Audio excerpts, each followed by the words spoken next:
Welcome to Getcha Rocks Off with Mick Wall, the world's leading rock and metal writer. Each fortnight, Mick will unpack rock and roll stories. Stories that you probably won't find in print. So pour yourself a Jack and Coke and get ready to get your rocks off.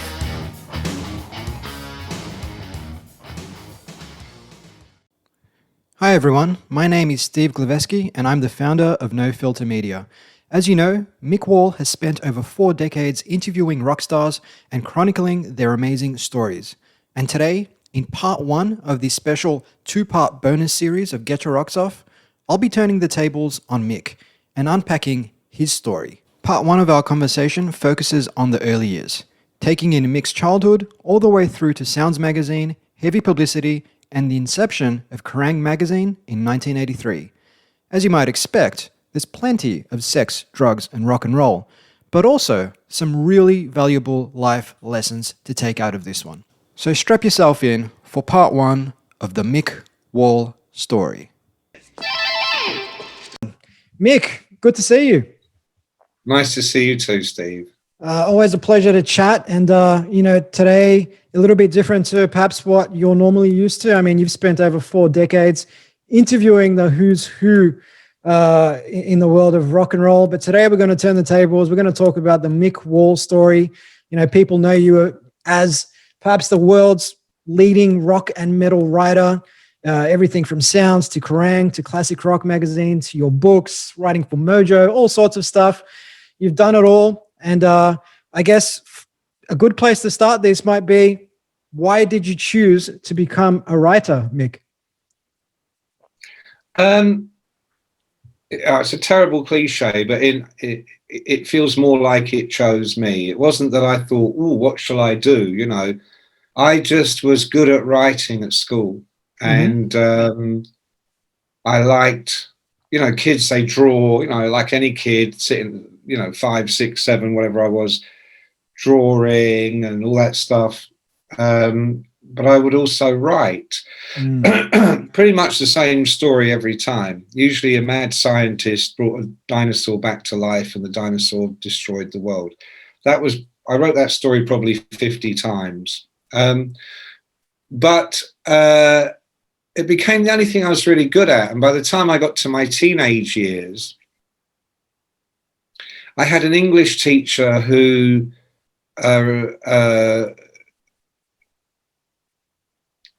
he encouraged me. It was more the encouragement. He lavished me with praise. And this was a really serious guy that never, ever lavished anybody in praise. And of course, being a chancer, I kind of played him. I mean, I wrote a story which he loved so much that after that, whenever he would set essays, I would say, oh, sir, I feel I could do this better as a poem. And he'd go, absolutely, Wall, you do a poem. The rest of you, essays. Wall, you do a poem. And so I'd write about a 10-line poem, take me 5 minutes, and all good. Done. And then listening to music, buying albums from about the age of 14. I got into lyrics. I loved lyrics. So I started writing lyrics. I went from doing poems to get out of doing essays at school to actually writing lyrics, and so on and so on. And then by the time I first became a writer for a music magazine, I was 19. And I left school at 16. I had no university education. My dad couldn't read or write. My mum left school at 14. So it wasn't a book background, and it wasn't go to uni and get a career. It was get out and bring some money in. Whereabouts did you grow up, Mick? In London, in West London. My family, all Irish. So I was the first one born in London. So I had an Irish accent until I went to school. And of course, I lost that in 3 seconds flat in the playground because, you don't want to stick out as a kid. And did being from West London make you a Chelsea fan at all? Fuck no. I like chicken. And I've got I'm the eldest. I've got three younger brothers, and the 2nd one down, he actually played for Chelsea. Right. Until he got injured. No, because my family was Irish, and I first became, whatever age you become when you make choices about football teams and things like that. I was 6 or 7. At that time, Best was the biggest football star in Britain. Yep. Georgie Best, the 5th Beatle, and the Beatles, Paul McCartney and John Lennon, and their favourite comedian was Dave Allen, and they had 0 English friends. Football, soccer was actually banned in Ireland at that point still. So everything around me, my culture was Irish. So Georgie Best was, as a boy, was the greatest player in the world. So obviously I supported Manchester United. And the Beatles are my favourite group, not because they were Irish, the 2 main boys, but because I just loved their music. The first record I forced my parents to buy for me was She Loves You, which was 62, 63. So I was 4 or 5. And I remember that actually was a real kind of future echo thing, because I still remember what I loved about She Loves You was, apart from the energy, was it when loves you, yeah, yeah, yeah. And that, yeah, yeah, yeah. People didn't really say yeah outside of America, or maybe in Australia they did, I don't know. But we didn't say yeah. And it was almost like sex. It was almost like, it was like an electric charge, and the harmonies and the way it was trebled and echoed. Yeah, yeah, yeah. And then the song ends with, yeah, yeah, yeah, yeah. It just sounded like the future. So I was really into music. Well, what music did you grow up on? I mean, I know you mentioned the Beatles, but what did you particularly listen to? And I mean, 5 years old, most people tend to pick up their first record when they're about 12 or 13. It's a bit of a rite of passage from childhood into, say, early adulthood, teenage years. But did you continue buying records or having your parents buy you records as a 5, 6, 7-year-old, or did you come back to it later on? No, I didn't, because my dad was a musician. He was a traditional, he played traditional Irish music and Scottish music. He had actually left home completely when he was about 14 and gone to Scotland. Yep. And lived in Scotland for a long time and travelled around as a musician. He was, for a brief time, he was in a group called Jimmy Shand and his Bandwagon, which was really big in the UK for, a few years. They would release 78 RPM records. But then when he met my mum and they started a family, he became a painter and decorator who also did gigs in the evenings and at weekends. Yep. So they always had lots of records, but it was their stuff. I just listened to the radio. I just was a mental radio listener.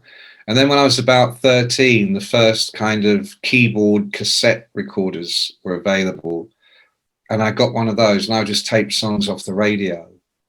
But it didn't get serious in that regard till I was about 14. Until then, it was football. So I loved music. I mean, I'd watch Top of the Pops, which everybody did in the UK, and listened to the radio and loved music and really had lots of favourite songs.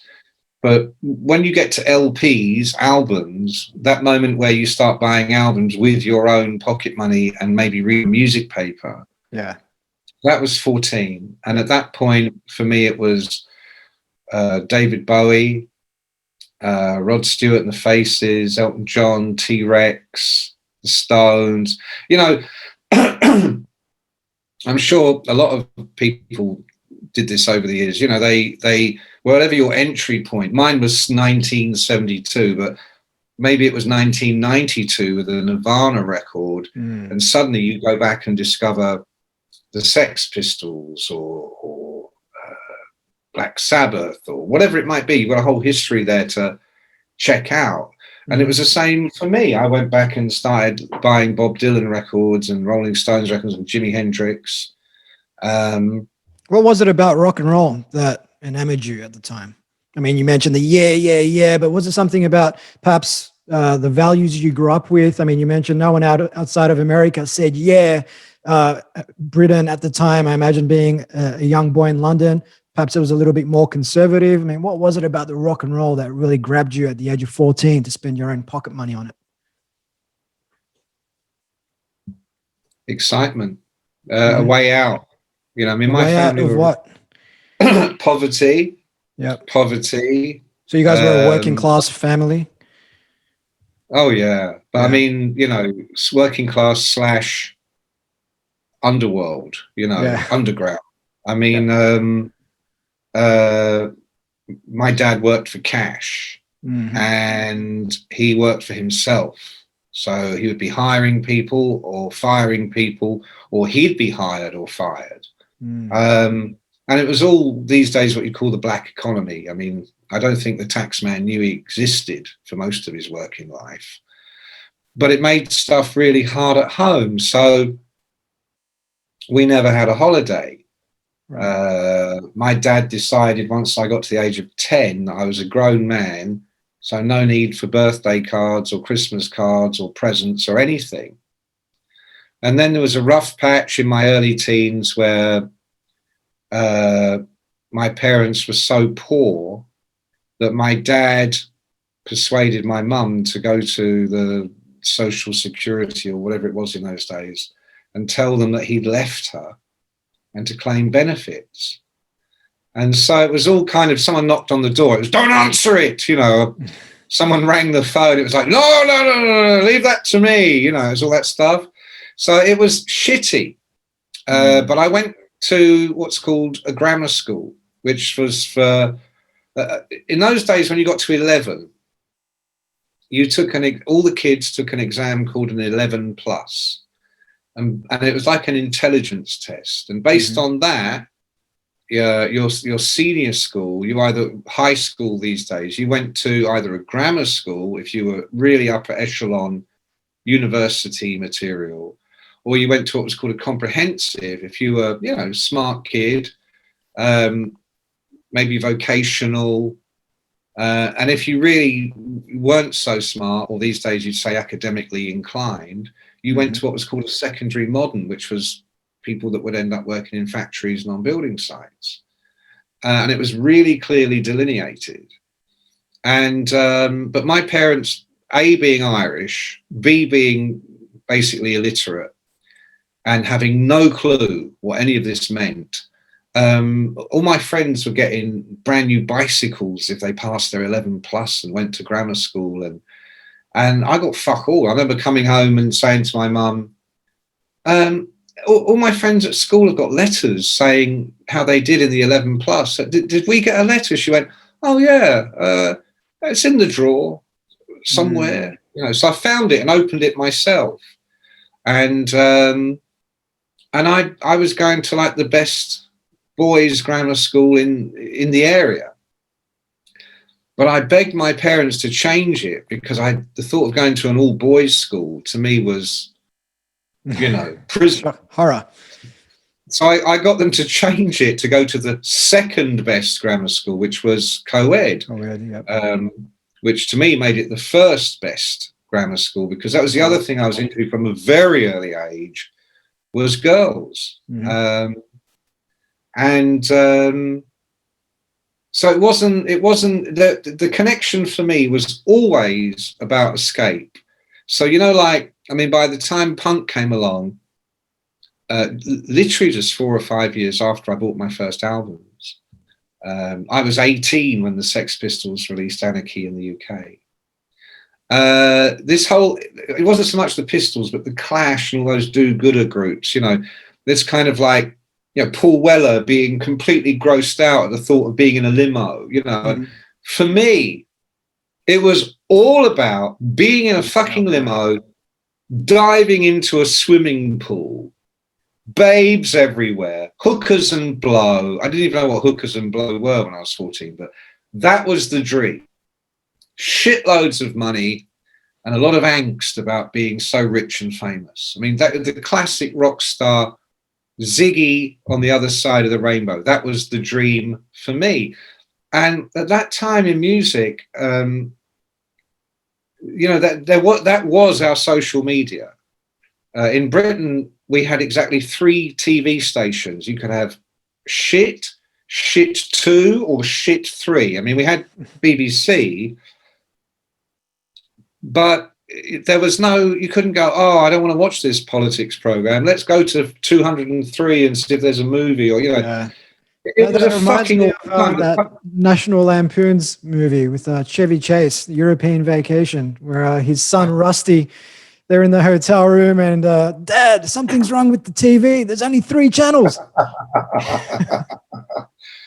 First time I went to America, we're skipping, but I was 22 and I was the publicist, the UK publicist for Black Sabbath. Mm-hmm. And to New York, they were doing 2 nights at Madison Square Garden. And I checked into the Waldorf Astoria. And I had no idea, I had no idea. This would be a little Taylor stage, or the Queen or something. And I got to my room and I put on the TV. Man, bang, bang, bang. I rang. I was living in a flat with some friends in London. I rang them in London to go, check it out. I'm like, listen, chung, chung, chung, chung, chung, chung, chung. It was like Roger Rabbit, where they go through the tunnel and everything turns into color and cartoons. And it was like going to Toontown. Different dimension. So for me, it was always about getting the fuck out of Dodge. Yeah. My dad literally picked me up and threw me out when I was 17. Wow. I mean, literally, get the fuck out, open the door, slam the door. Not a penny in my pocket, nowhere to go. And I remember my mum running down the street with her purse and giving me like a £5 note, which this is 1976. So I don't know what that'd be now, 50 quid. That basically all the money she had. And I slept on floors. I slept on park benches. At 17, I didn't give a fuck because I kind of felt like, well, I'm on the road now, Hey, of course I'm Bob Dylan when he was first arriving in New York. I'm Bowie before he was famous. I mean, Rod Stewart. Mm-hmm. Every picture tells a story. When Rod Stewart was good, it's hard for people of your generation. It's hard for anybody under the age of 60 to believe that once upon a time Rod Stewart was a fucking genius. Mm. And on his early solo albums was a great songwriter, a great singer. But all his songs are kind of autobiographical. It was all about, before he got famous, dossing around Europe, busking and having adventures. So that's how I felt. I thought, well, I'm having an adventure. And that's all I wanted. I just wanted adventure. And I'd stopped reading. Just on that, I just wanted to touch on that upbringing. So obviously, your dad working for cash, not much money at home, being literally thrown out of the door when you were 17 years old. How did that go on to shape, you and your values and how you approach the world? Because I know by 18, you found yourself living in squalor in a small flat in London, dealing speed to get by and all that sort of stuff. I mean, I'd love to, because, they say that pressure creates diamonds, right? So how do you think that upbringing, shaped you? Well, I'm a great believer in nature as much as nurture. But the older I get, the more I realize the nurture side is is extremely important. You know, I've got 3 younger brothers, and depending on what all 3 of them did, one of them he talks like that. All right, mate, easy, all right, geezer. He sounds like Steve Harris. Yeah, all right, mate. And has never read a book in his life. He's a smart guy. I mean, a fucking smart guy. Yeah. But the working world he entered, that's how you talk, right? And then I've got another brother who sounds really middle class, and so on and so on. And depending on who I'm with, like when I used to work with Iron Maiden all the time, me and Steve were very close.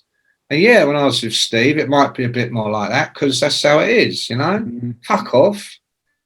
I'm less of that now as I'm much older, but for most of my life, I morphed into whoever I was with in the room. Yeah. American, English, whatever. So how did it affect it? It made me, it was sink or swim. I am Mr. No Plan B. I am Mr. No Safety Net. So what that means is that,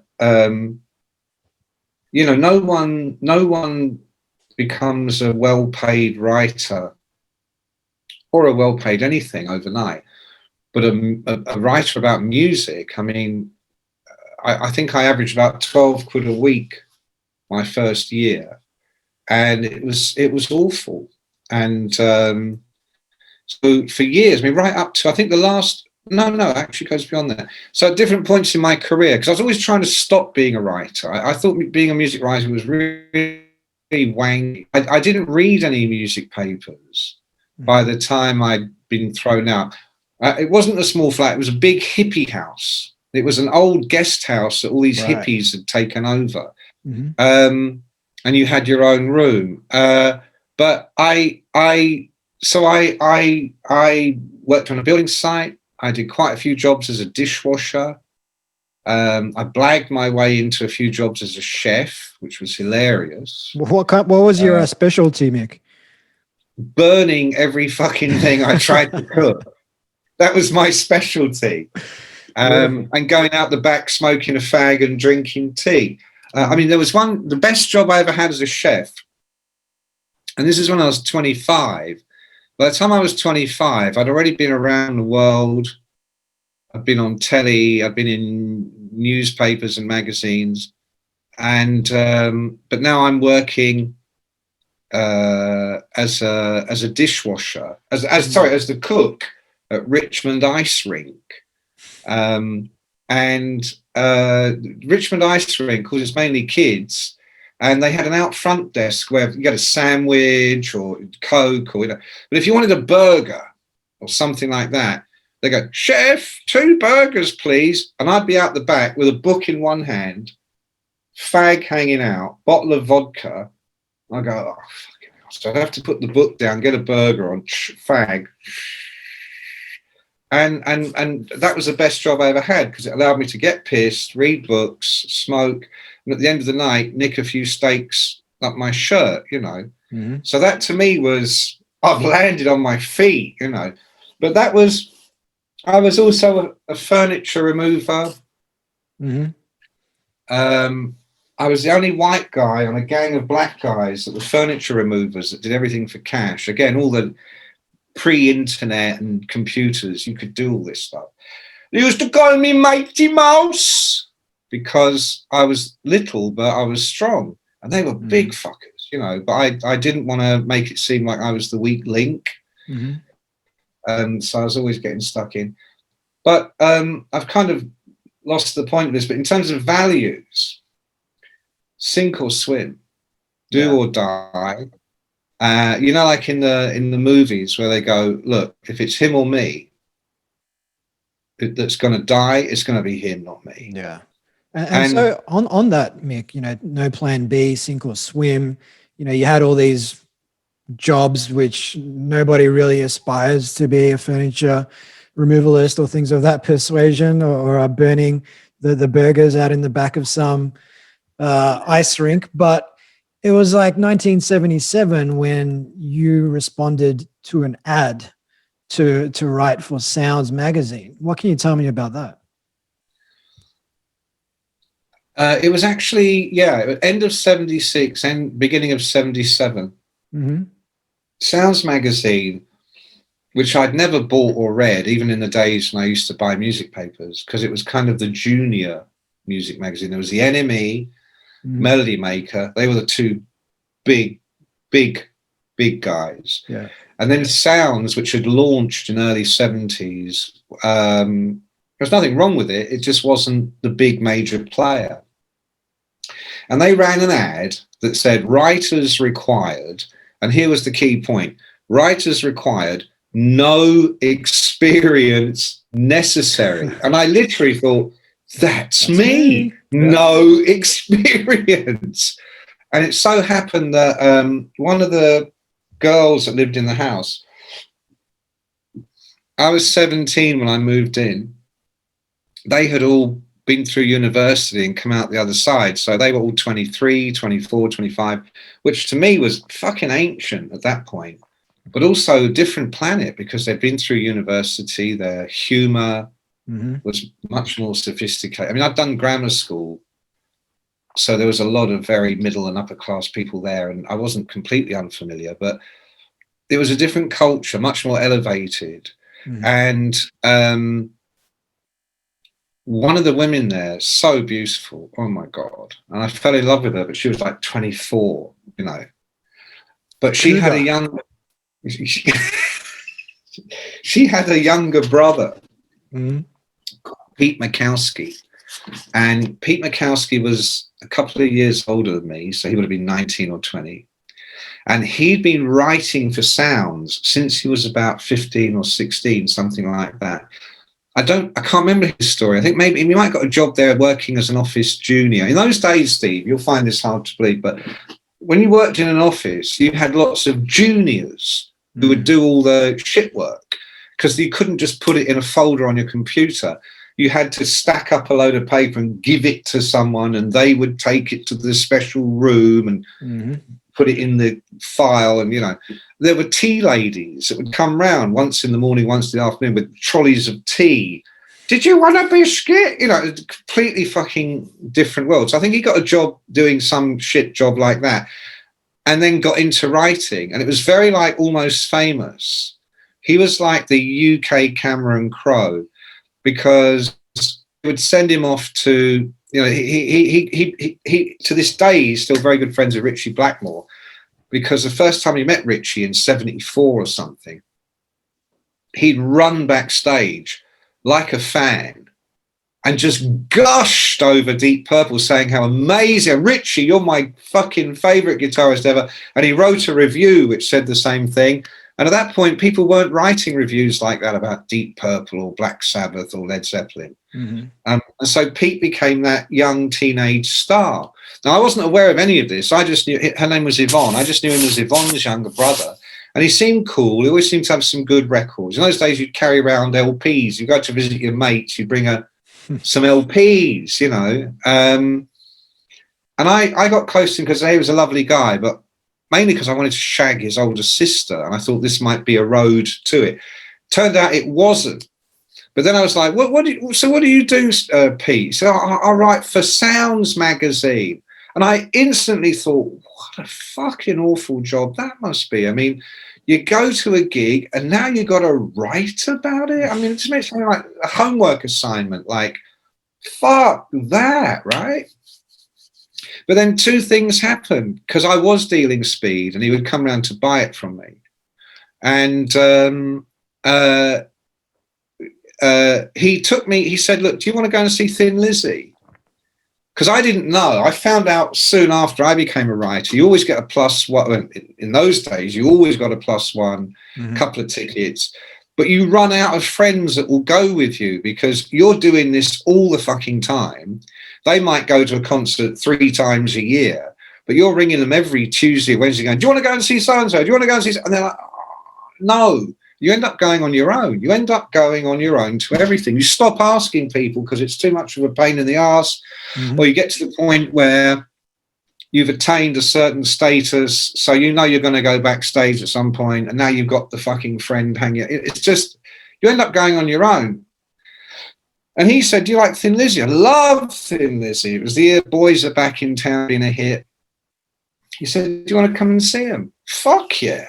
And we went to the show. And of course, it was one of the greatest shows I'd ever seen, because I would only go and see about 2 shows a year. And then afterwards, we went back. And this was Thin Lizzy in their absolute pomp. Pre-punk, the height of 70s cool. And we got in, they had 4 limos, and we got in one of them with the singer, Phil Lynott, me and Pete. There were 2 page 3 girls. Do you know what a page 3 girl is? I don't know if you have that over there, but okay. No idea. Okay, wow. Okay. Well, some idea. That great Australian, Rupert Murdoch, his paper, The Sun, in the 70s pioneered what was known as the page 3 girl. So you buy your newspaper, your Sun, and you open it, and here's page 3. And on page 3 would be this stunning looking bird with enormous tits, topless. Say hi to Janine. You know, she's today's page 3. This was before the age of PC culture. Absolutely. In fact, it was considered rather chic. You know, yeah, I have a newspaper with topless women in it. Oh, you don't? Oh, I feel sorry for you, you know. And so he's got a couple of page 3 girls in the limo. George Best is there, and a few other famous people. And then this horrible, horrible looking guy that looked like a fucking rat with hideous spiky orange hair. And at the party, me and Pete are talking to Lynott, and this bloke comes over and he goes, hello, Phil. And Phil goes, all right there, Johnny, fuck off yourself, you know. And he goes, what do you think of the show? And John goes, the show was all right, Phil, but these parties, they're boring. And Phil goes, fuck off, Johnny, go and get yourself a board. Go on, fuck off now. I said to Pete, who was that horrible bloke? And he goes, that's Johnny Rotten. I mean, Johnny Rotten? Who? The fuck? He said, yeah, he's in a group. I said, hang on, his name is Johnny Rotten.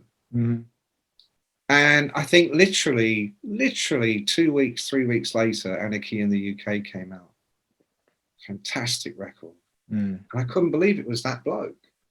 So this was my first gig with Pete Mikowski as his +1. I'm thinking, I guess it's not a bad job, then, you know, although he is going to have to write about it tomorrow. That's going to be a bummer. Yeah. And then he came to see me. He'd been away for a couple of weeks. And he came to see me. Again, this is all leading up to sort of winter or Christmas 76. And I said, where you been? He goes, no, I've been away, you know. I said, all right, where'd you been? He goes, I was in America. I went, America? Wow, holiday? He said, no, I was... do you know Leonard Skinnard? I went, duh. He said, no, I went to see. He said, you went to see. I said, so what, you met them? He goes, I was on the road with them for 2 weeks. And then he started telling me about, again, you have to remember, this is no mobile phones. You're in a room, and all that is ever going to happen is in that room. And he talked about being in a high-speed chase with Hell's Angels, guns going off, bars being shot up down in Baton Rouge, and I'm going, fucking hell. And then I'm like, so what were you doing there? And he goes, writing about them for Sounds. And so thick and slow as I am at this point, despite all the speed, I'm going, Thin Lizzy, America. And I said, so did you have to pay to go? And he went, no, you don't pay for anything. You don't pay for anything. I said, and do you get paid? He went, yeah. Cartoon bubbles and stars. And then literally, again, it was a couple of weeks after that this ad came out in Sounds. And I still didn't buy Sounds. I still, you know. And another friend who was older and knew me, he was a mentor. He was a fantastic guy.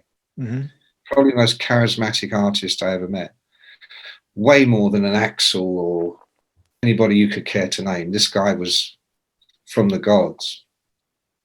And he said, did you see that ad in Sounds? number one, I don't buy sounds.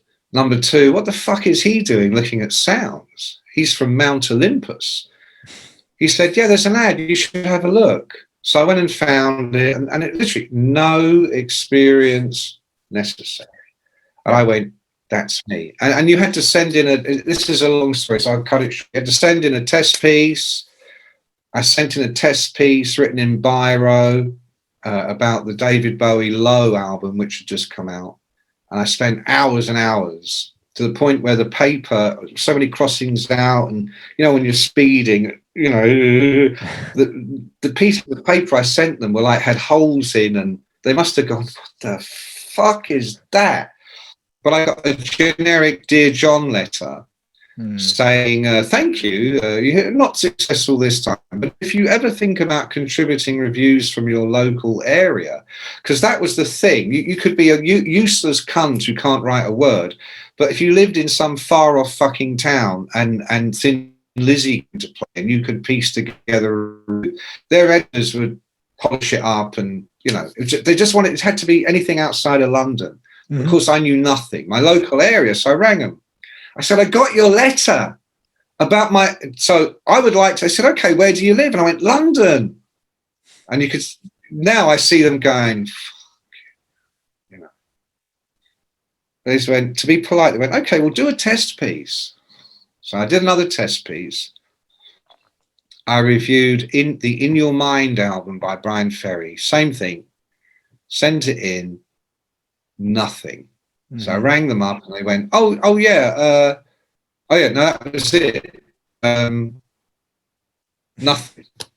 So I left it, and 6 months later, I'm drunk, having a few days off from work, and I get back to the house. I'm looking for matches. I'm pulling out in drawers, and I find this letter with reviews in your local area, and because I'm drunk, I rang them and pretended the earlier conversation had never happened. And they went, oh, great, so where do you live? And I went, London. And you could do a test piece. So I wrote about Todd Rundgren's Utopia album, Oops, Wrong Planet. Same deal, sent it in, and nothing. And then I just fucking rang them, got up my courage and rang them, and thought, this is me. This is the last call I will ever make about this. And the guy said, yes, pretty good. How about you go and review a band for us? I'm like, oh, God. I said, what kind of, you know, music are you into? Like Bowie, Stones, Dylan. And they went, okay, there's a group called The Lurkers, and they're going to be playing the Red Cow pub in Hammersmith on Tuesday night. How about you review that? And inside I'm going, sounds shit. You know, I went, absolutely, sink or swim. And so I went to this fucking awful gig at this shit pub. Funnily enough, the first gig AC/DC ever played in London was at the Red Cow in Hammersmith. And I wrote about this fucking thing, and my girlfriend at the time typed it up. And I sent it in. Nothing. So I ring them up, and the guy goes, yeah, it's very good. It's in the paper this week. Oh. What? I run to the fucking shop, and there it is with a picture. And in this very long, boring way, this was how I got my break. And from that moment on, every week or two, I'd be sent to some abysmal gig to review a group no one had ever heard of. But I would review it as if it was the Stones at Madison Square Garden, because it was, to me, every review I wrote could be my last.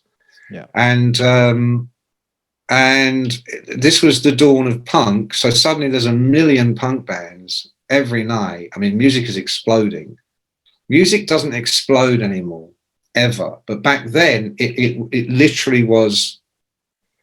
It was like the new internet, you know. The punk, you know, you were either connected into that scene or you totally had no idea.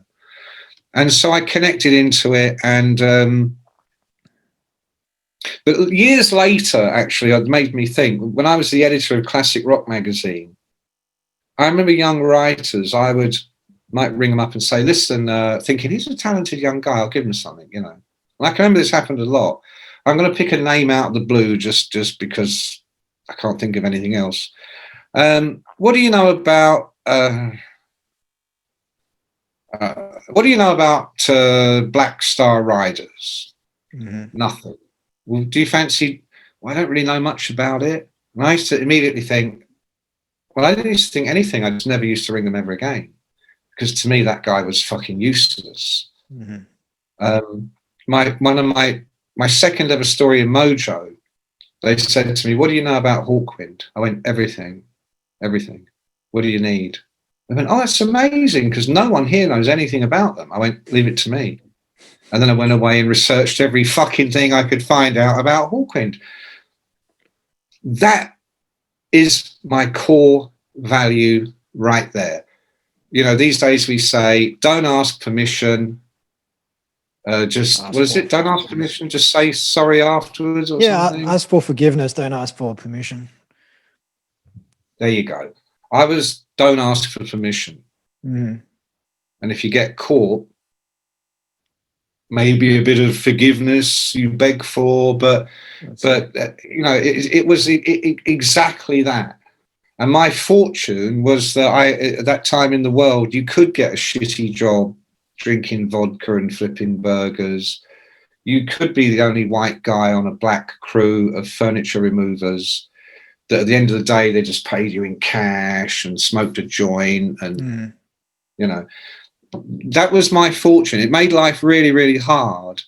But I hated 90% of the punk gigs I went to, because I wasn't sent to the good ones. I was sent to the no-hopers. But very occasionally you'd get a good one. And I would seize on it. And so built it slowly, and did every shit job going, because there literally was no alternative. I mean, some of my contemporaries still either live with their parents or have a property that their parents bought for them. Listen, it's jealousy, really. I'm not trying to put them down. I'm jealous that they had that kind of support network. Yeah. Because obviously in my field, not the musicians. This is why I get on with musicians, because they're nearly all like me. They come from like the opening line of my Black Sabbath book was, the opening line is, they were scum and they knew it. Yeah. That was me. That's why I related to Sabbath, because none of them. It was fucking make this happen at whatever fucking cost, or just fuck off to the factory. So, well, that's probably that was my core value. Double clicking on as well, because you talk about this core value of no plan B, sink or swim, and you know, with Black Sabbath being you know, from Birmingham, it was either, like you said, it was make it in rock and roll, or go back to the factories and, you know, like Tony Iommi, and risk having your fingers chopped off and whatever's left of them. But in your case, I mean, it was that persistence. You know, you got rejected several times before you finally found out that your gig review was in the paper, or was in Sounds rather. Now, I guess if you had a plan B or a plan C, if you were one of those contemporaries who had their parents buy them a house, or you had you know, gone off into college and managed to score yourself a comfortable gig somewhere paying you a decent amount of quid, you perhaps wouldn't have tried so hard. You would have taken the first rejection on the chin and just moved on with your life. Absolutely. And I so really did. There were weeks and months between that initial, have you seen that advert in Sounds, and being published? It was a year. And even then, because I still wasn't very good, I used to have a dictionary by the side of my typewriter. Because I'm young, I thought being a mark of a good writer was to use big words, you know. So I remember I once said the performance was meritorious. And the editor said to me, do you write with a dictionary next to you? No. Who would do that? He goes, well, where do you get meritorious from? I had no idea. He said, you know, it just means noteworthy, praiseworthy. I went, oh, yeah. He said, well, just say noteworthy. This is Sounds. It's not, you know, fucking Greek philosophy, you know. Yeah. I was like, oh, absolutely. And walked away thinking, what a cunt, you know. I do my best. And but values, you know, I struggle with that, because my value was always the end justified the means. Mm-hmm. And I totally don't believe that. But that was the rule I had to live by.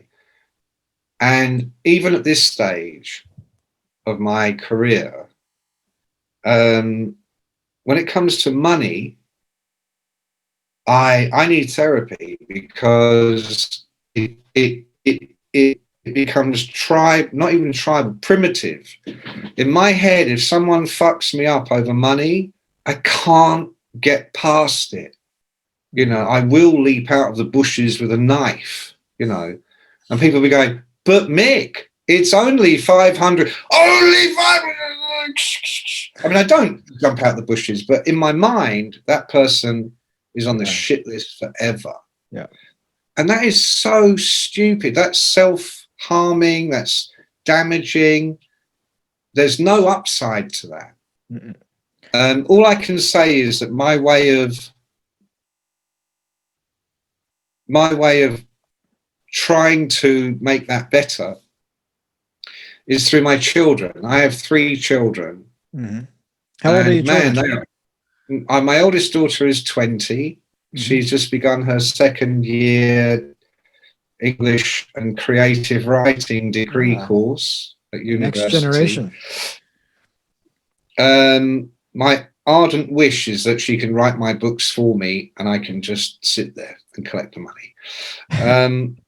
My next daughter down, she goes to a performing arts college. She's 17, and she's really, really good. And my boy, who is nearly 15, he's just started his GCSE course, and he might be the smartest of the 3.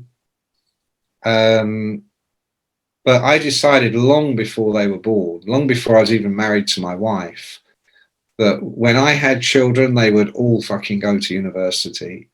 And I wasn't going to listen to any of this bullshit about, yeah, but some people, they're just not suited to university. I said, yeah, and I've fucking met millions of them, and they've all got degrees and great jobs, and they're all fucking idiots, but they still went to university, and they now work in publishing or television. I know they're twats, but they're well-paid, comfortable twats, and not going to be smoking a fag over the chip fryer at Richmond Ice Rink. Or in my case, I've tried to walk away from music writing so many times. I mean, the most recent time was in the mid-90s. And what did I end up doing? I ended up doing terrible jobs that didn't pay well, and eventually went back to writing because I needed the money. And then finally, I was about 40. I think I was 40 before I reconciled to maybe I'll just be a writer. And at that point, once I just chilled the fuck out, things started happening much better for me. It's still really hard. You know, I literally got an email this morning. I'm doing this because of a computer over here, confirming some money I've got coming in. And I was saying to my wife, Linda, you know, that's Christmas. We're going to be okay till Christmas. And then in January, you know, we'll worry about that. By the time we get there, hopefully I've done more things and have some money coming in January. You know, I live in a perpetual state of hunter-gathering. That's fascinating. I mean, just to unpack that a little bit, I mean, given that you've spent, 43 years writing, whether it was books, published writing, published longer writing. than that writing. Well, longer than that actually writing, yeah, of course. But to still have that sort of, whether it's anxiety or a form of self-doubt as to whether or not this is what you should be doing after all this time, after all the success that you've had on paper, it's It's just interesting because I think it's something that so many people perhaps listening can relate based on whatever they're doing with their lives. There's always that question, should I be doing something else? Is there something more? And sometimes success can kind of quell that anxiety. But in your case, like you've obviously still got some of these question marks, even now at the age of, what are you, 60, 62 now? 62. Yeah, it's just an interesting. I mean, I know I don't look a day over 39. 21. I was going to say 21. Mick. The only thing that's missing is the hair that you had when you were 21. And there's the old mullet that I saw when you were interviewing Alice Cooper in something like 86. Yeah, but go back to 76 and you'd see, this like hair like this. I'd be going, yeah, man, yeah, Steve, yeah, that's cool, yeah. All right. So while you were at Sounds, Mick, I mean, you were, like you said, covering punk bands, most of which you had no interest for, you didn't really care for. You covered new wave, rockabilly, all that sort of stuff. You were at Sounds for a couple of years, but then an opportunity came up to go and join a PR firm by the name of Heavy Publicity, which almost sounds like Heavy Publicity. Publicity firm. So what can you tell me about that? I mean, why did you leave the world of writing to pursue PR? Was it because it was just another way to make quid and be in the business of rock and roll? Totally. That was it. Plus I felt I'd be good at it. But in the summer of 78, I've been a published writer for Sounds for about 10 months. My mum and dad had let me go back, but they'd given my bedroom away to my youngest brother. So I had to sleep in the same bedroom as two other brothers, but in like a camp bed. So it was, this is temporary, And I got a job paying £40 a week cash, working at an independent label called Step Forward Records, which was owned by Miles Copeland, who we now know as the manager of the Police. He was the manager of the Police then too, except they were the uncoolest old man punk band in London. Everybody thought they were a complete rubbish joke, which they kind of were. But he hooked up with Mark Perry. Mark P was the guy that brought us Sniffing Glue, the world's first kind of, not the world's first, but in terms of punk, the first punk fanzine.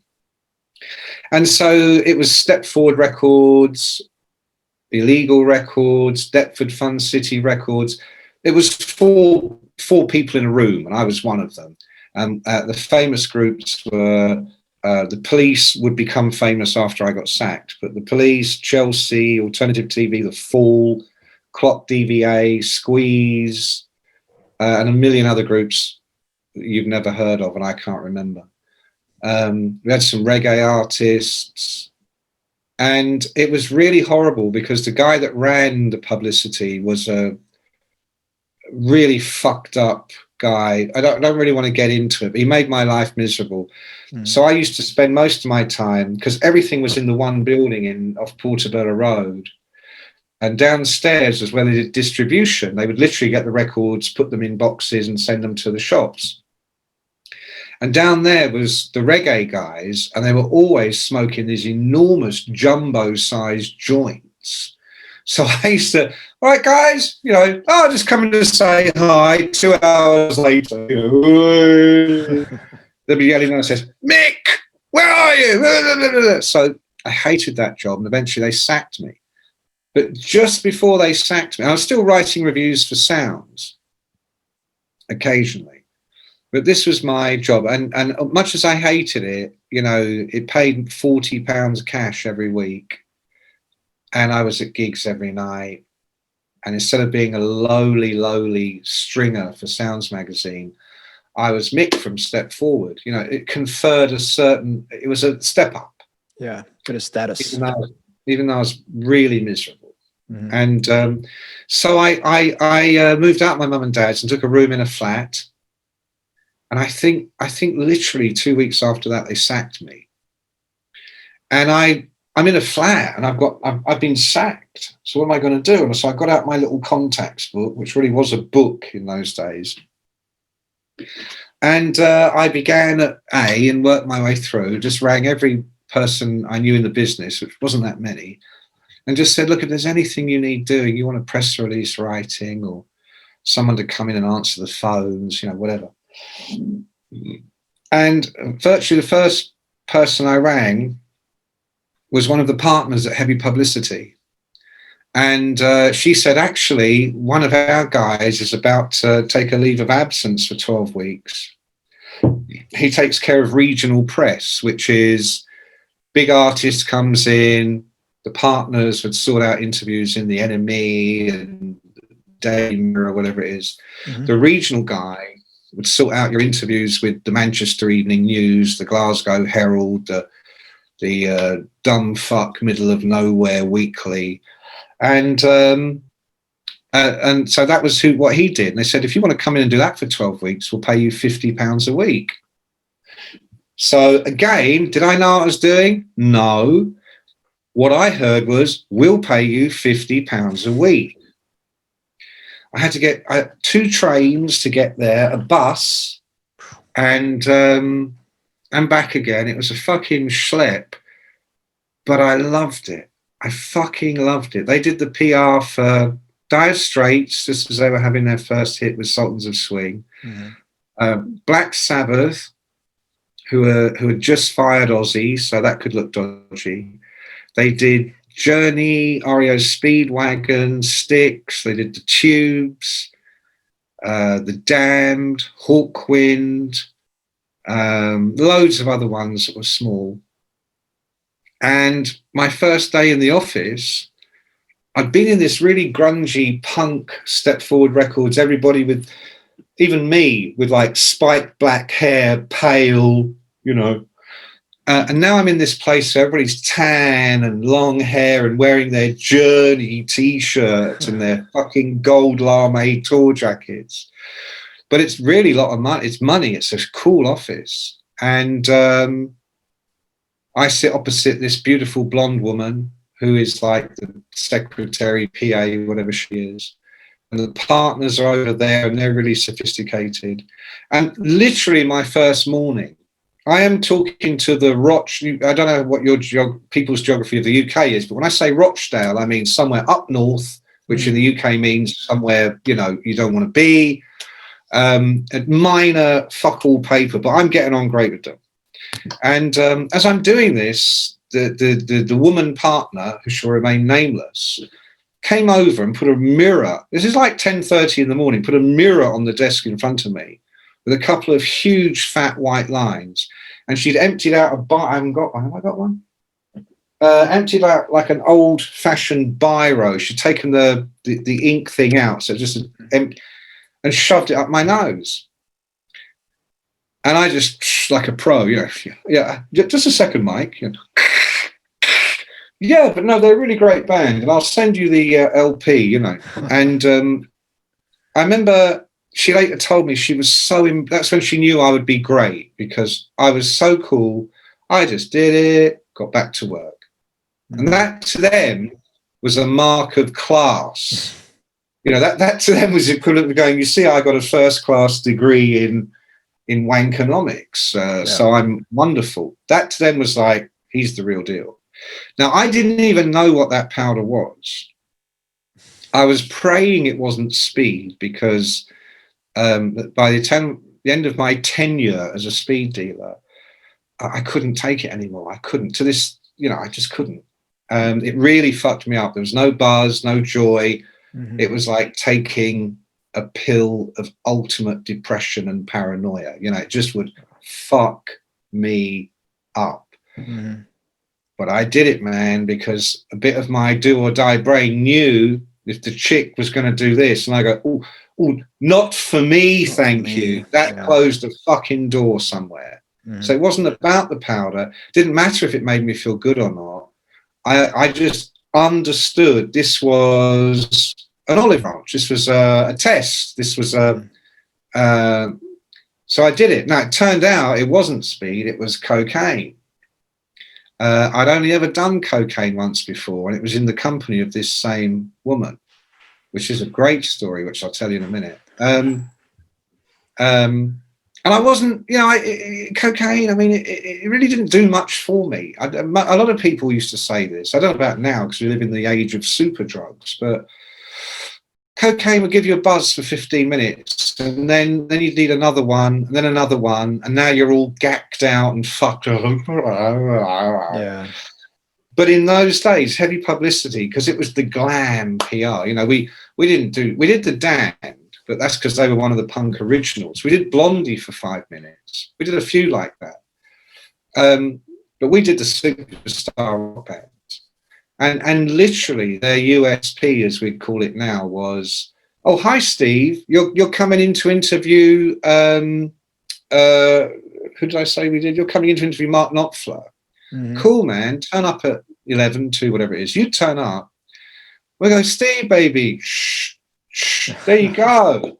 And if you had any sense, you'd take it. And in those days, people did. I mean, cocaine in 1979 was like saying champagne. Would you like some vintage caviar? What are you going to go? Oh, no, I'll have a bacon sandwich.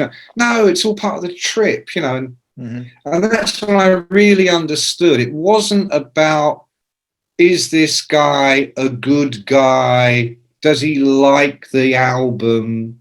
Is it going to be a good? It was no. Whatever band we do, they're going to write and say they're amazing because they just like being here. And it was true. So we would have journalists, the most famous music journalists in the UK ever, would come by every week. We would load them up with LPs that we knew they were just going to go and sell and buy drugs with. But we'd have the glamorous blonde assistant racking out the lines, bottles of brandy, champagne. That was all of it. And we'd never get rid of them. We had one guy stayed for 3 days.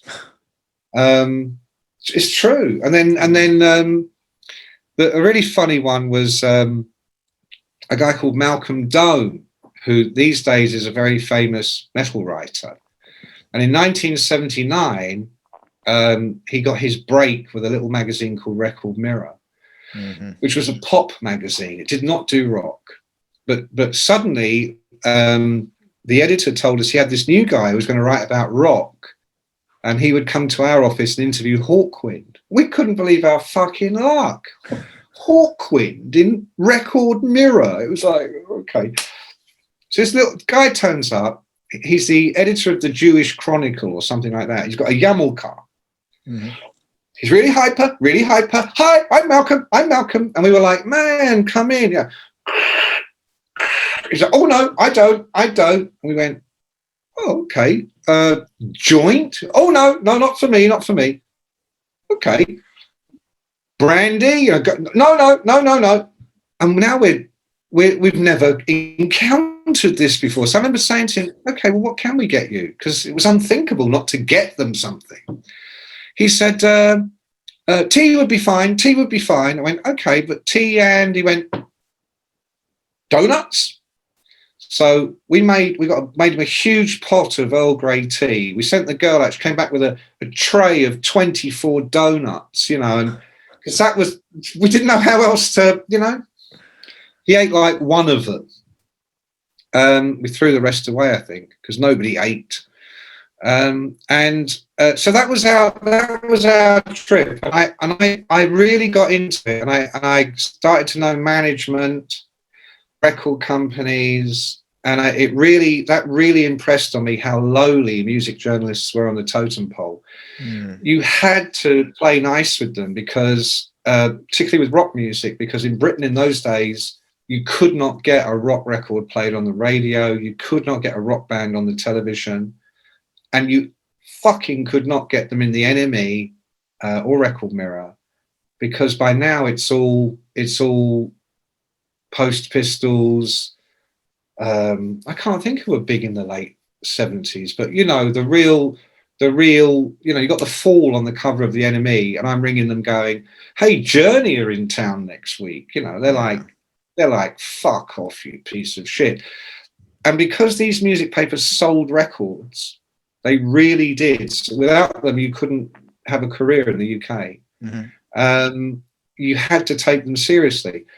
So they were despised, and they were treated like invaders, spies, not to be trusted, not one of us, because they weren't. I remember taking some guy from the NME to review Camel in Brighton, and he hated every fucking second. But I still take him backstage after the show, and we all make nice. And he writes this really shitty review in the NME about what a load of boring old farts they were, and what a fucking wanker the PR was trying to get on his good side. You know, it's like you knew it was coming, but yes. So before we go on, I mean, I definitely need us to close the loop on that cocaine story with the secretary from the PR firm, Mick. She wasn't a secretary. She was a co-owner of the company. Okay. And what had happened was, in those days, I mean, I guess I was trying to explain that how far you would go to curry favor with the music press. So you hated them, but you had to treat them like gold. And so a favored trick was, if you had an artist that you knew was not an easy sell, because they weren't new wave, you would do the coach trip. You'd hire a luxury bus and say, we're going to Birmingham, we're going to Brighton, we're going somewhere, and what's going to happen is we're going to get on the bus at 1 p.m, everybody's going to get fucking slaughtered because we're going to provide all the booze and all the drugs. We're going to go to the show, you won't even fucking remember the show, but then we'll be back on the bus, more booze, more drugs, and tomorrow you're going to write a fucking good review or you're never going to be on the bus again. And it worked every fucking time. So on one of these trips, it was to see Rory Gallagher at the NEC in Birmingham. And it was exactly as I described. It was tremendous fun, complete bacchanal. Don't forget, I was 20 years old at the time, and it was, you know, washing dishes, you know. So at the end of it, the bus always would end up in town in London. But in those days, there's no fucking Uber, there's no all-night trains or nothing. It's like, how are you going to get home? And this particular woman, one of the bosses, said to me, where do you live? And I told her, and she said, that's just up the road from me. Why don't I give you a lift back? I was like, fucking great, you know. So we're driving back about 2 a.m. We've seen Rory Gallagher, who, by the way, was absolutely amazing. And she said, oh, should we stop for a coffee at my place before I drop you off? I really wanted to go home, but do or die, right? So I went, oh, yeah, that'd be great. This is how I was. I mean, to me, it was grasp at any fucking straw. It led me to a lot of trouble and a lot of negative stuff for years, but it was all I had.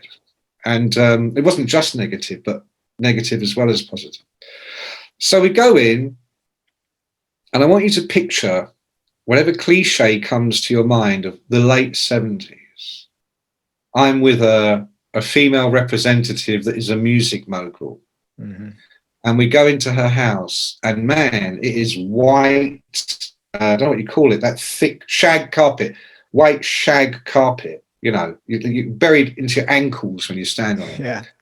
Gold records all over the wall. And I'm like pretending, I've seen, this is me every day, you know. Yeah. And she plays me an album that isn't due to be released for a few weeks by some superstar group. Did you hear the demos from Barbados? I'm like, yeah. Listening to the demos, so, yeah, it's cool. Thinking, this is weird, you know. And then she pulls out a compact, you know, where you powder women, they would open it with a little mirror, and they do it. She pulls out this, and she's gunk, gunk, gunk, gunk, gunk. And again, I thought, oh God, not Speed, you know. She said, no, it's Coach. Oh no, it's Charlie. Charlie, okay. So I had a bit of that. She got out the brandy. I'm now completely out of my head. And it's about 4 a.m, and she says to me, these are her exact words. She says to me, right, now am I going to drive you home to Mummy and Daddy, or are you going to take me upstairs and fuck the arse off me? Do or die. In my head, take me home to mummy and daddy, please.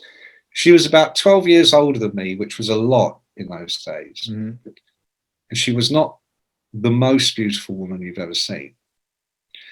And I went, I'm going to take you upstairs and fuck the arse off you.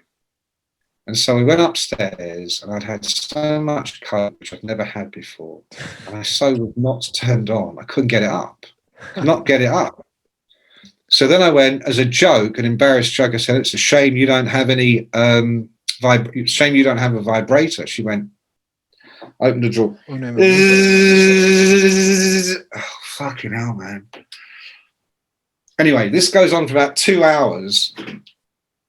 Finally, she's satisfied. And then she says, right, well, it's 6:30 in the morning. My husband will be home in a minute. I suggest you fuck off. So, I'm like, of course, absolutely. So at 6:30 in the morning, I totter down to the bus stop to wait for the first bus, completely out of my brain, utterly freaked out. And that's the woman that offered me the job for 12 weeks and blah, blah, blah. So now, by then... Just quickly, mate. I mean, her husband's coming home at 6:30 a.m. What's he doing? He was another famous music business person. There you go. So he was out all night doing his thing. Fair enough. Well, no, I think he was away and his flight got in and it was, I didn't ask him. I knew who he was and what he did. Yeah. As soon as he probably wasn't coming home. It was just a way of getting rid of me, I just wanted to fucking leave, Yeah. And she wanted me to leave. So I left. I didn't get a lift. Not that I remember. So by the time I go to work for it, it's a couple of months later, and this is all forgotten. It's not forgotten, but it's never mentioned again. And I guess my point really was, I learned the music business doublethink through working in that place, which was for music journalists, give them a good time all the time. And then get rid of them as quick as you can. Yeah. And you actually went on to make partner at that PR firm as well. I became a partner in about 6 months. Okay. And because I was good.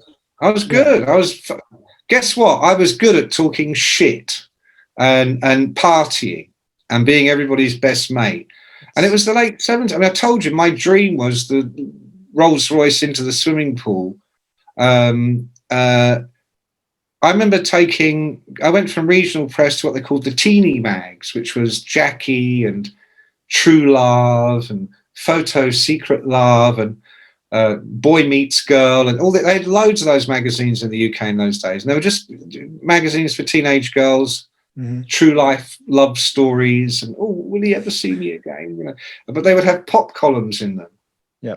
And I used to take the pop writers out. I remember taking one to the Post Office Tower in London. In those days, I don't think you can now, but maybe you got a lift right up into the sky, and you sat in the restaurant. It was a revolving restaurant. It went round slowly so that you get the whole London skyline as you're having lunch. I remember being in there and chopping out lines of cocaine on a side plate because we were revolving. So at a certain point, your eye line is there's no waiting.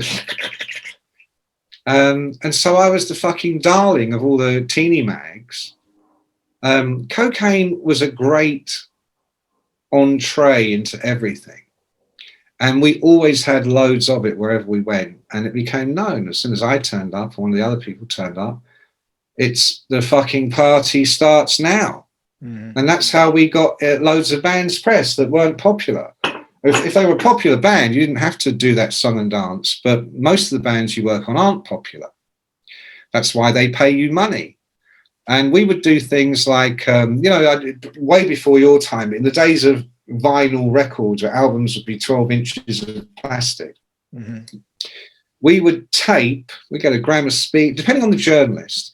If it was your regular Common or Garden music journalist, we would get a gram of speed and sellotape it inside the sleeve, the old-fashioned LP sleeve, and bike it over to them for review.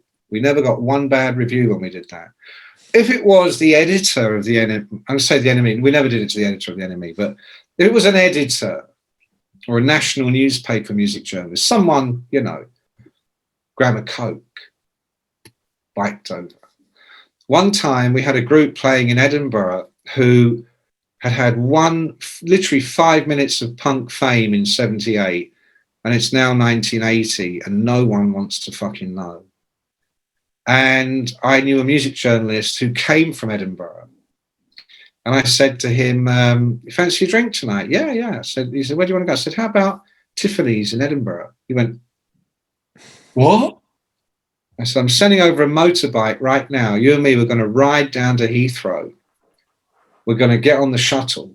Because in those days, this is long before 9/11 and all that shit, it was like a bus. You'd get on that plane at Heathrow and they'd come round with a ticket machine and take the money off you for the ticket. So I said, and the shuttle would go every 2 hours or something, every hour. Whatever. So we're both on the back of motorbikes to Heathrow to make the 6 o'clock flight to Edinburgh, where by the time we arrive, we're pissed. The band come on, they're fucking useless, but we have a lovely time. And then we spend the night at his mum and dad's place in Edinburgh. And then the next morning, get the flight back to Heathrow, ready for go to work.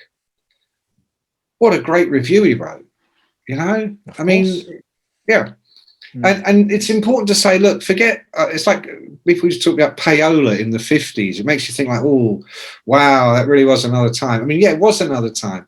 But if you think it's any different now, if you think music journalists are purists that could never be influenced, you know, mate, this is human fucking nature. Yeah. And I used to think we used to plant stories in the Daily Mirror and the Sun, but we'd sit there making them up, laughing our asses off, making them up. And they'd be in the Sun the next day. And I used to think, if it's so fucking easy for us to do this with rubbish pop music, what if you're a politician? What if you're an opinion shaper? What if you're one of the ruling elite that runs the fucking world? How easy is it for them?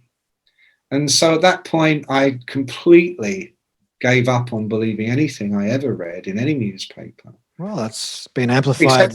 Except for those bits that I do believe, because they connect with things I already feel might be true, you know. Yeah. Well, the way of the world, right? Yeah. Well, I mean, it's an interesting point you make about politicians, especially in the 4 decades since. I mean, nowadays with the barriers to entry for content creation being so low with the internet and 4 million blog posts being published every single day, you know, the amount of nonsense out there that is biased, either left-leaning or right-leaning, that goes on to influence and divide people. And that's before you get to virtue signaling, all that stuff, culture. Yeah.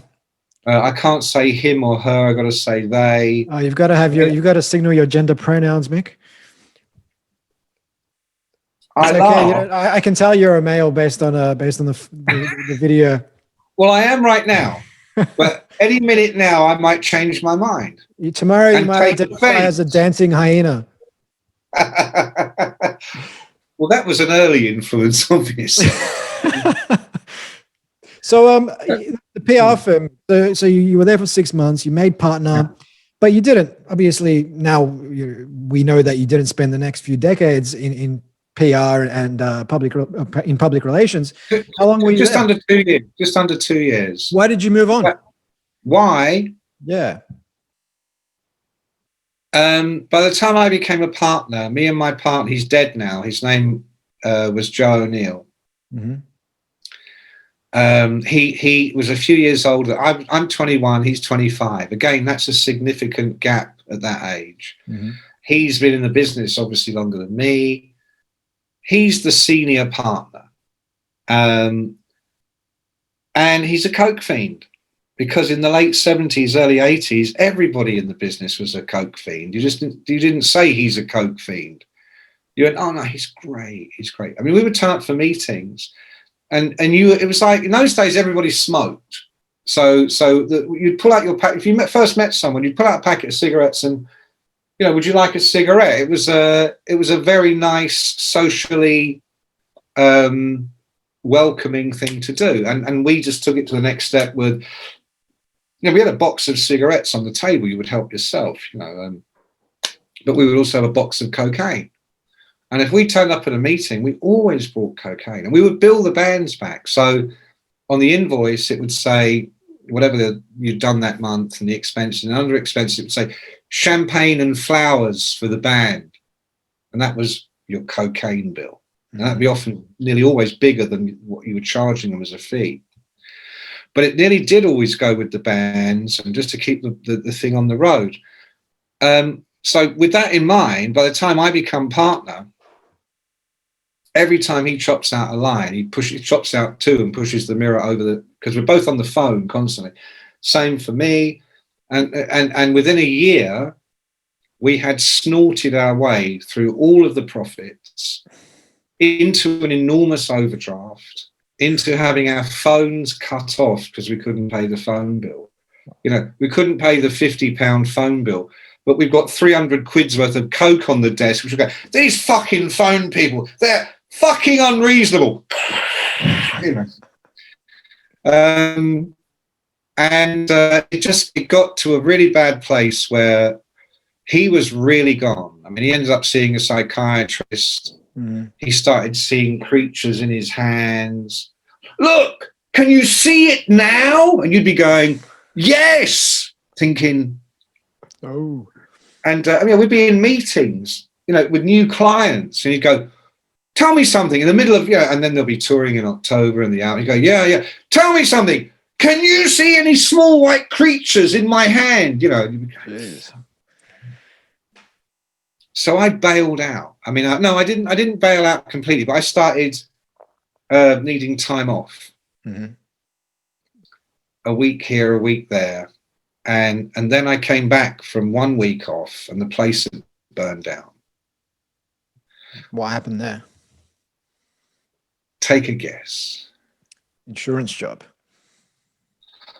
You might say that. I can possibly comment. Of course. And I came in and I went, oh, fuck me, Joe. Really? And at that point, the jig was up. I couldn't. It was too fucking much. We've got police crawling all over the place. And it all paid out. And, So I made a career decision to go and become the dishwasher in a burger restaurant, which paid me £10. Was that a tough? I mean, I guess it was insanely tough.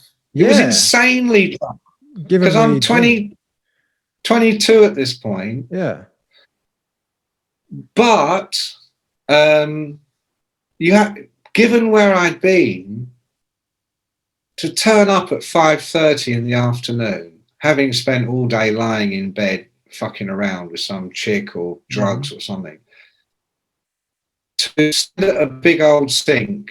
They get a bottle of white wine, open it and put it by the sink, and you'd be washing these dishes, and then you grab the wine, gum, gum, gum, gum, gum.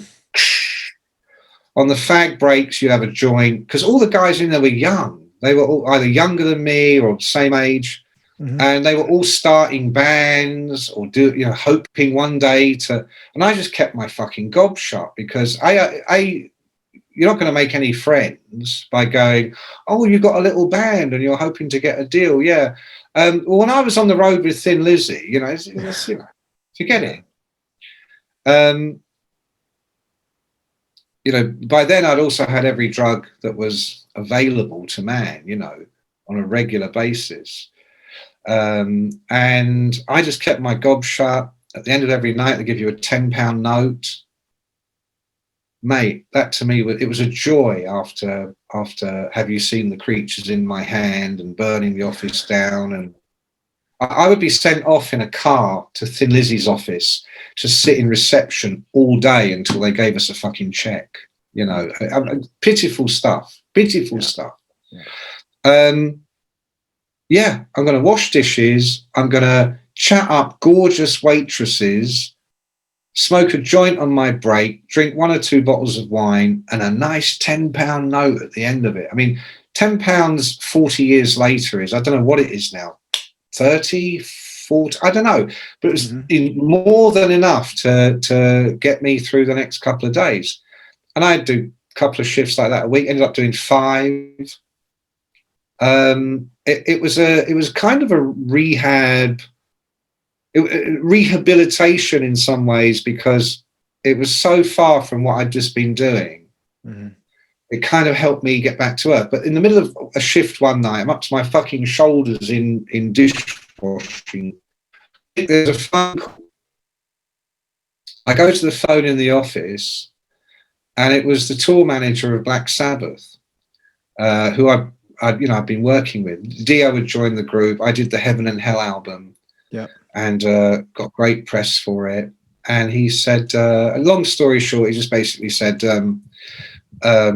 we're doing 2 nights at Madison Square Garden. We'd really like to bring some people out from the UK press, because we're coming back to the UK start of 81. Do you think you could get a bloke from the Melody Maker and a bloke from Sounds and fly out? And I said, I can, Paul. I said, but I've got no money. He said, don't worry, you'll have money. We'll get you money. So I did. I took a break from my new career as a dishwasher in a burger joint. It was a posh burger joint. It was like we have a burger and a bottle of wine, and the waitresses were all gorgeous, and we played music, and I flew to New York with Steve Gett from Melody Maker and Pete McCoskey from Sounds. I had £5 in my pocket when I arrived in New York. I had to get the boys to pay for the taxi into the hotel. When I got to the hotel, Paul Clark took me up to his suite, and he counted out a month's money. And in those days, we used to charge Black Sabbath £500 a month. And at that point in the US, the dollar, it was $2.6 for every pound. So £500 in US dollars turned into, what is that? I don't know. 1,300 US dollars. Quite a bit at that time. In cash. And I'm in the Waldorf Astoria in a suite. I've got 2 double beds in my suite and a coloured TV in the bog, and a chauffeur-driven limo for the weekend. And so that was really good. Can you imagine? I was walking around New York at a time when it was really dangerous, with $1,300 in cash in my pocket. I didn't even have a wallet or just in my fucking pocket. This was shortly after the release of that film, The Warriors, which depicted all the turf wars that went on in Manhattan at the time. It was a year later. Yep. And it was really hairy, but I loved it. I'm in New York. And then I turned that 3-day trip into New York into a 2-week visit, because I lied and told, because again, that they loved British music journalists, because record companies had oodles of dough and nothing to spend it on. And so I got to see David Bowie in The Elephant Man by posing as a British music journalist. I got a year's membership to the Ritz Club, which I only used once. I interviewed Sam and Dave. I interviewed one of the Kinks. Then I flew to San Francisco to hook up with one of my all-time favorite groups in those days, Split Enz. I'd done a story on Split Enz. Oh, no. This is the story on Split Enz, right. So, I'd seen them play in the UK and reviewed them and just thought they were fantastic. So I met up with them in San Francisco, and they remembered me from that. And me and Neil Finn, our birthdays are like days apart. And we all just got on great. And so I stayed with them. We then went on to LA, and I wrote this big story, and they loved the story so much, they called me and said, would you like to write a book on us? And I went, yeah, no. What did I say? I went, I would love to do it. There's nothing more I would love to do. Do or die. Never written a book in my life. No idea how to go about it. I said yes.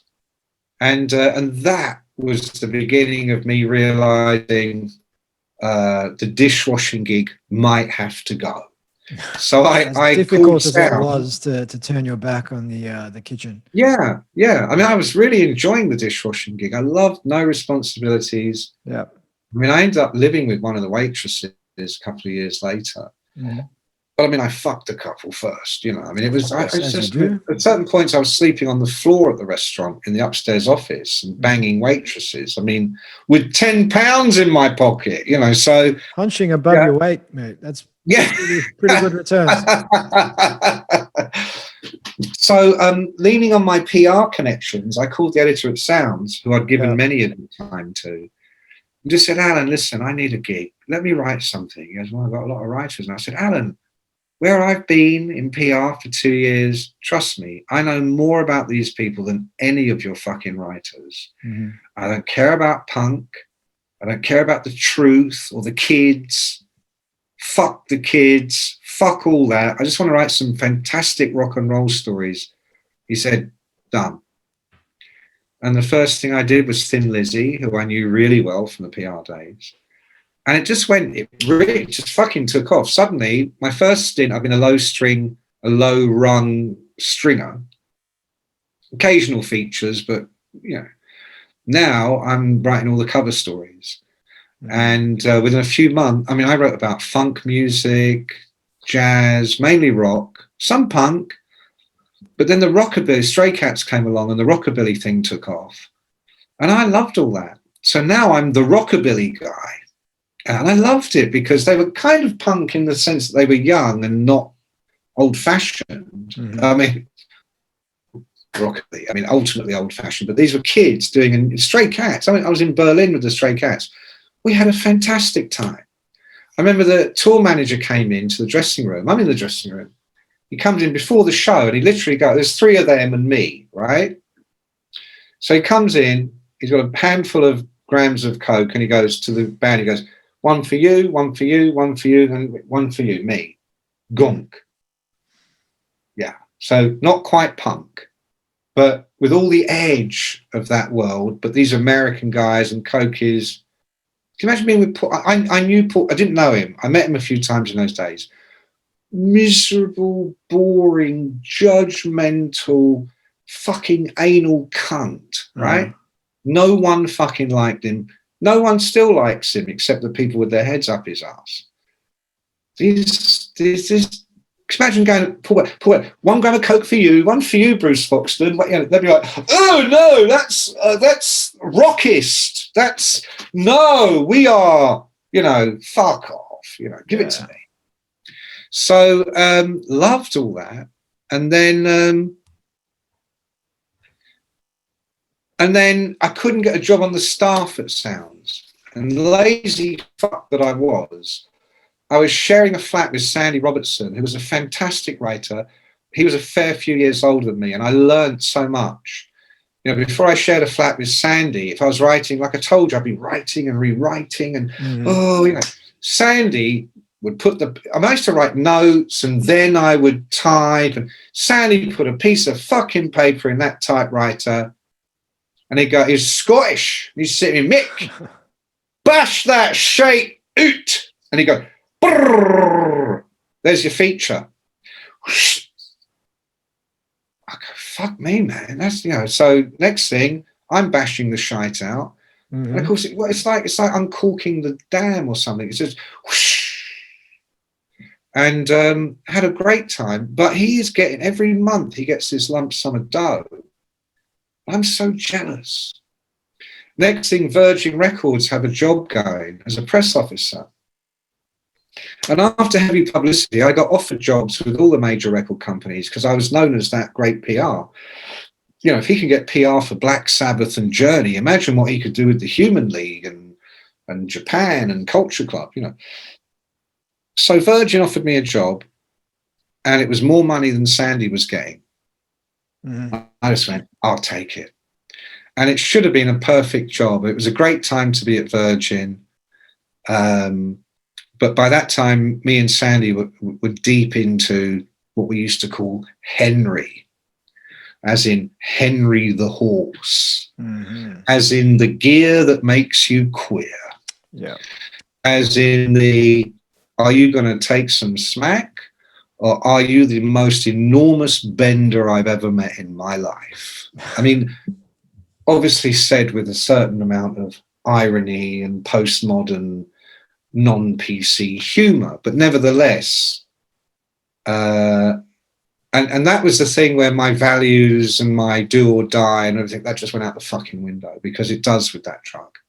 The minute you become addicted, you know, all the game is over. There's only one way it's going to go, and it's either going to go there real quick or real slow. And I eventually got sacked from Virgin. I'd been there about 8 months, and I got 9 months when I got sacked. And I got sacked because I was a junkie. Yeah.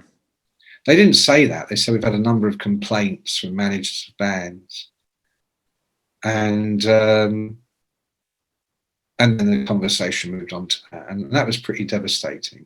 Because actually I just got clean.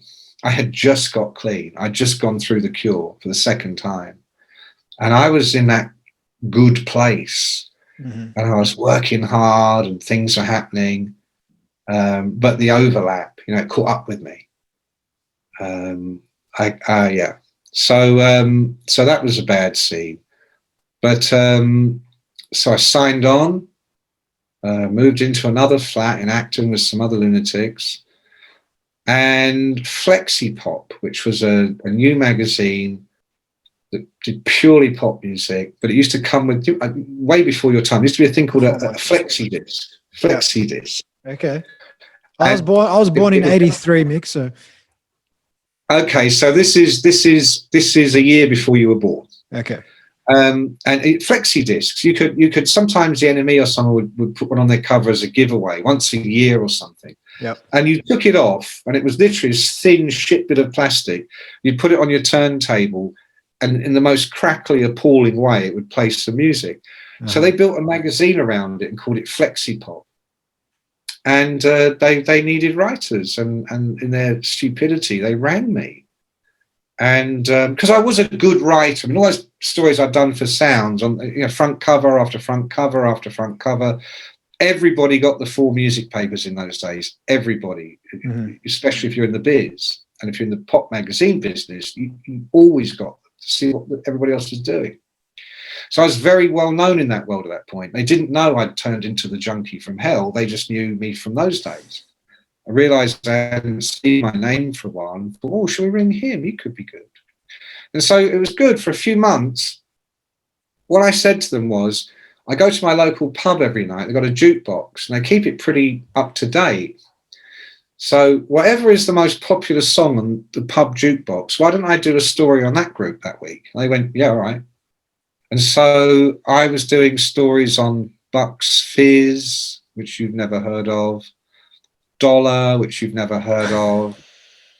These are like boy and girl bands, you know. Of the early 80s. You'll have to Google Bucks Fizz, Dollar, Imagination. Oh, Duran. Well, I know Duran. Of course, we know Duran. I'm looking up Bucks Fizz right now, and they definitely look like. Were they a British version of ABBA? Because that's what they kind of look like to me. Yes. They're like a very poor man's British version of ABBA. Poor man's ABBA. Okay. On the same page now. Fantastic. But they had a few #1 records. And I got a great kick. After years of working with album bands and writing that kind of stuff, and listening to that kind of... By now, I mean, I've left it. I'm into Weather Report and Chick Corea, and I mean, jazz was really always my thing in terms of being a fan. So for me, it was wonderful kind of yin yang, where I was taking mescaline and listening to Weather Report, where the music would come out of the speakers and undulate around me and give me visions of God. And then the next day, going off to interview Bucks Fizz about their new single, I Love You, You Love Me, Oh How Happy We Will Be, you know. Yeah.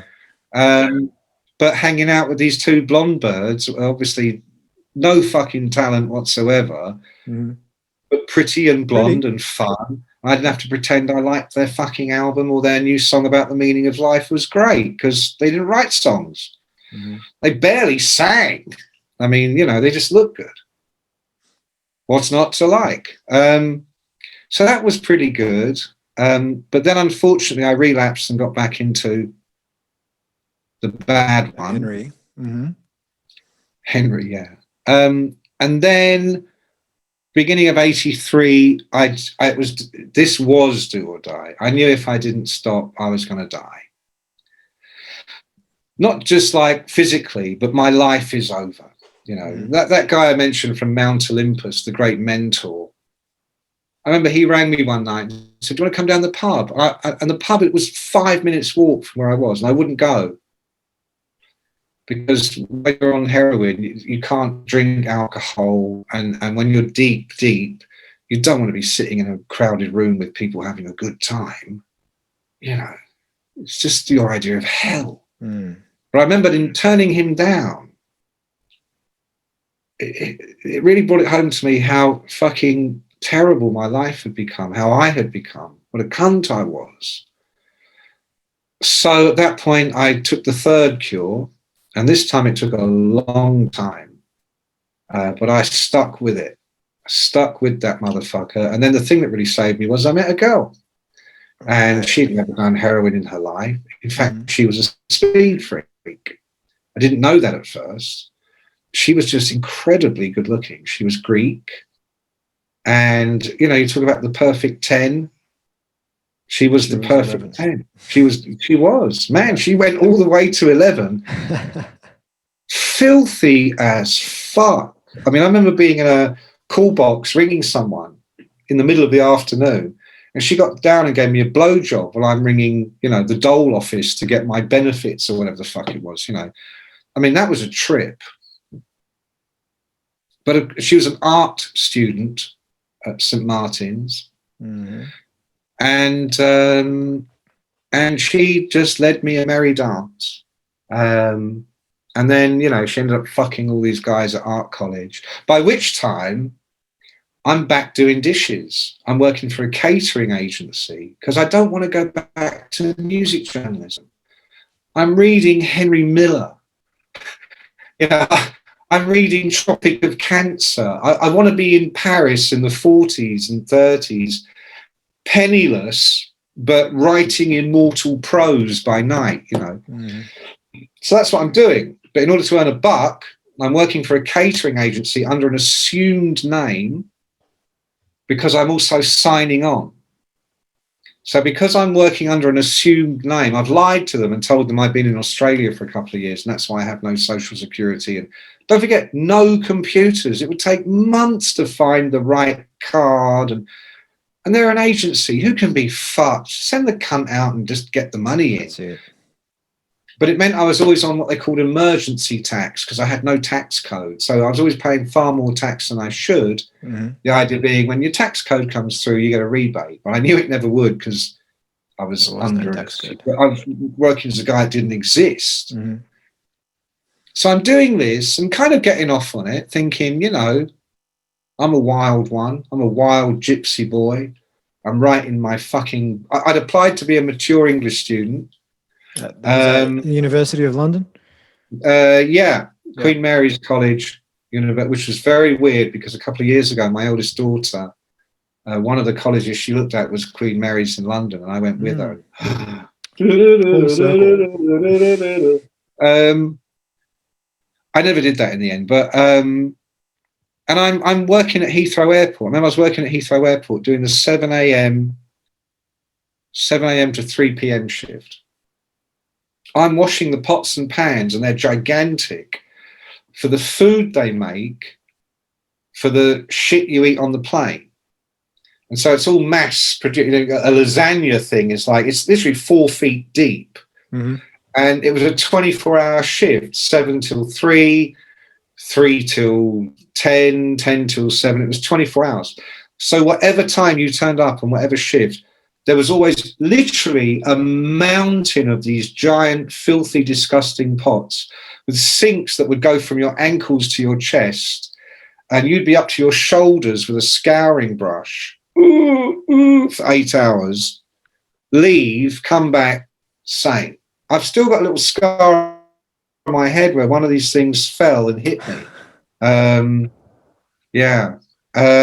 So I'm doing all this. Meantime, she started her mature student art course at St. Martin's, and she's hanging out with, this is now 1983, so you've come along. I've come along. Whole fucking world has changed. Oh, yeah.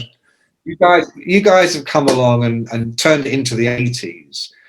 And she's sitting around. I come home from Heathrow Airport, fucking shattered after 8 hours of giant pots and pans. And I could tell she was ashamed of me, because she'd be sitting around with Sebastian and fucking Alexander and Julian. And they're all talking about, just got back from the Van Gogh Museum in Amsterdam. It was amazing. Yeah, thinking about going to New York next year. Have you seen my painting? Oh, what do you do? Oh, I'm Heathrow Airport doing pots and pans. But I'm a writer, really. Oh, okay, yeah. And I could see it not working in her eyes, and so because of that, I remember I had to go under the bed to find my old contacts book. She was a filthy motherfucker, man. She would pull her tampons out so you could fuck her and throw them under the bed, and they would just stay there. So I got my arm under the bed looking for my old contact book. Found it, rang a couple of people up, and Time Out magazine, which was a great magazine. I knew someone there, and he said, listen, you could do a little interview. We've got this guy, there's this new group. Have you heard of them? They're called The Smiths. I went, yeah, I think so. Yeah, I'd actually seen them, and they had their first single out. They said, could you interview their singer? It's just on the phone, I'm afraid. Nothing was on the phone in those days unless it was, had to be. I went, that's fine. I said, what's his name? He said, Morrissey. I went, well, that's his first name? They went, that's all we've got, Morrissey. So I'm on the phone to this guy, and I go, so what's your name? I said, what's your proper name? He went, Morrissey. I went, no. He went, Stephen. I said, all right, Stephen. Right, so... and I asked him, he started talking about Coronation Street in the north, and I was like, this guy's a bit of a fucking loser, but so am I. And so we had a bit of a laugh. I wrote the thing, they published it, looked really lovely. But at the same time, I'd run Malcolm Dome, who was now on this new thing called Kerrang magazine. Yeah. And I said, what are you looking for? Out of Sounds magazine, right? Yeah, I mean, I was there when Kerrang was invented. How it came about was in Sounds in 1981. I'm now. I'd started writing about heavy metal, not because it was my favourite music or anything like that. It was an opportunity. No one would touch it, so I came in. Alan had said to me, "Look, you can do Thin Lizzy. We really need someone to cover the rock stuff." I went, done. So. And then in the other corner was Eric Fuller and Vivian Goldman, and they always did reggae. And then there was Gary Bushell, who was writing about punk, what used to be known as Oi. Oi, oi! Yeah, the Exploited. Sham 69. Yes, Sham 69. Yeah. Absolutely. So in those days, if you rang Sound, you went to a switchboard and they just pushed it through to whoever picked up. So in order to sort of as a joke, but it also was useful to let whoever was ringing, let them know what part of the office they had arrived in, Eric Fuller, who was very posh but covered reggae, would answer the phone. He'd go, bom, bom, diddly. Because he would be like, oh, bom, bom, diddly, guns in a Brixton. I and I. He's that kind of guy. Rastafari. So he'd pick up the phone and go, bom bom diddly. And if Gary Bushell answered the phone, he would go, oi oi. And as a joke, me and Pete Mikowski, because he was there, if we answered the phone, we would go, Danang, or Kalang, or we started to settle on Kerrang, or it could be Danang, just Danang. And so when the idea of doing a one-off, what should we call it? Just, why don't we call it Kerrang? Everybody went, that's a terrible fucking name. Oh, no, you can't call it that. Let's call it that. And it was just a coloured pullout in the magazine. That's funny. I always thought the Kerrang, or at least I believe I read this somewhere, was the sound a guitar makes when you get Kerrang. Is that? Yeah, well, that's what we used to do. Like we used to go, da-dang! All right, yep. Kerrang! And then Kerrang! You know, Kerrang! It was just to let them know you'd got through to the rock guys. Mm-hmm. And if you got oi oi, you were doing the punk stuff with Gary. You've got bom bom ba diddly. You'd got through to the reggae part of the office. Makes sense. It was just so. 2 years later, whatever it is, Malcolm, who I'd facilitated his first ever interview for the music press. He's now on Kerrang. So I rang him and I said, "Are you looking for anything?" He said, "Yeah, I'm having a tough time. We're trying to get an interview with Yes. Yes had just released a 90125 album with Owner of a Lonely Heart." And I went, "Oh, I know those guys." He said, "Do you?" I said, "Yeah, leave it with me." Now ask me, did I know those guys? Of course not. So like anybody listening by now, listening to 2 hours into this conversation knows the answer to that question, Mick. Although I did know one of them, the guitarist Trevor Rabin. And I knew Trevor this much because he had produced the first Wild Horses album in 1980, and Wild Horses was a group I did PR for.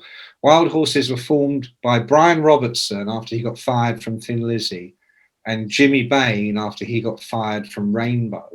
Mm-hmm. And they formed a group called Wild Horses, and I did their press for 18 months. And again, we all got on amazingly. Me and Robbo were close to being the same age, and I'd always loved Thin Lizzy. So I literally dug out thinking, oh, there's no way. I rang this number and Trevor picked up. And I said, "Trevor, do me a favour, blah, blah, blah, blah, blah." He went, "Yeah, fine." I said, "Right." He said, "I'm in London." I said, "Okay, well, I'll come over." So I went over. I took my girlfriend, my Greek art student. The filthy girlfriend. / filthy brothel queen, speed freak, with me. She brought a camera. And he's sitting on his bed while I'm interviewing him. And she's literally crawling all over it in this really short skirt. Like, I can't show you, but, you know, like the thighs spread. And she's like, "Oh, Trevor, oh, that's magnificent. Oh, yeah, more baby, you know." He's just like this, you know. Nearly got the old fella out, you know. Mm-hmm. Meanwhile, I realised my ancient tape recorder isn't fucking working. So I said, "You got any paper?" I borrow a pen and paper and I try and write down what he's saying. Yeah. Anyway, I didn't have a typewriter. We had to borrow one which had most of the keys missing. So as I'm typing, there's no key. There's just that jagged. You've never used a typewriter. Oh, I have used a typewriter. Back in my single-digit years, I think we had one in the house. Well, imagine, you know, the A, C, that they're gone. It's just the jagged spikes. Yeah. I remember I walked to the local pub, bought 2 pints of Guinness, came back. She was growing grass plants, so I rolled up a couple of that into joints and sat there, ow, ow, ow, ow, ow, from these notes I couldn't read, and wrote this story. And they ran it. And they didn't run any of her pictures, which I was fucking thrilled about.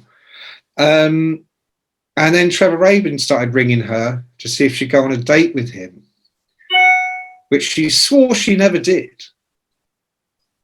Anyway, and so then I had a choice between trying to keep pushing with Time Out or become a new writer on Kerrang. And I knew where the money would come. I knew Time Out was the prestige gig. Mm-hmm. But it would be like starting all over again, you know. Whereas Kerrang, I would go in with a lot of cachet because, you know, I gave Malcolm his fucking opening into the business. Most of these kids had grown up reading my stories because they were rock fans. Thus concludes part 1 of the Mick Wall story. We'll bring you part 2 of this epic 4 to 5 hour long conversation in another week or two. Until then, stay safe and be well.